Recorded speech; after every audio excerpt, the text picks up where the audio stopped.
RG Kar medical college ও হাসপাতালে তরুণী চিকিৎসককে ধর্ষণ খুনের ঘটনায় অভিযুক্ত সন্দীপ ঘোষ ও অভিজিৎ মণ্ডলের জেল হেফাজতের মেয়াদ আরও বাড়ল। 13ই ডিসেম্বর পর্যন্ত জেল হেফাজতের নির্দেশ। সূত্রের খবর, মহিলা চিকিৎসককে ধর্ষণ খুনের মামলায় 900 ঘন্টার ফুটেজ সিবিআই এর হাতে। 8 দিনে 8টি ক্যামেরার ফুটেজ খতিয়ে দেখছে কেন্দ্রীয় তদন্তকারী সংস্থা। তথ্য প্রমাণ লোপাটের অভিযোগে ডিজিটাল এভিডেন্স হিসেবে এই ফুটেজকে হাতিয়ার সিবিআই এর। অন্যদিকে এদিন মোমবাতি মিছিল করে medical service centre, nursing staff এবং ওয়েস্ট বেঙ্গল জুনিয়র ডক্টর ফ্রন্টের পক্ষ থেকে আরজিকর থেকে মিছিল শুরু হয়। অবহার্য বিচার, আমরা তো বিচার চেয়েছিলাম।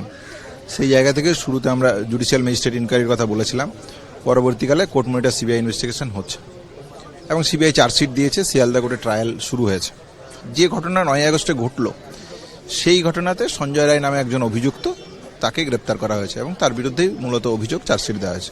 একটা হসপিটালের ভিতরে সঞ্জয় রায়ের মতন একজন ব্যক্তি এই ধরনের ঘটনা কি করে ঘটাতে পারে?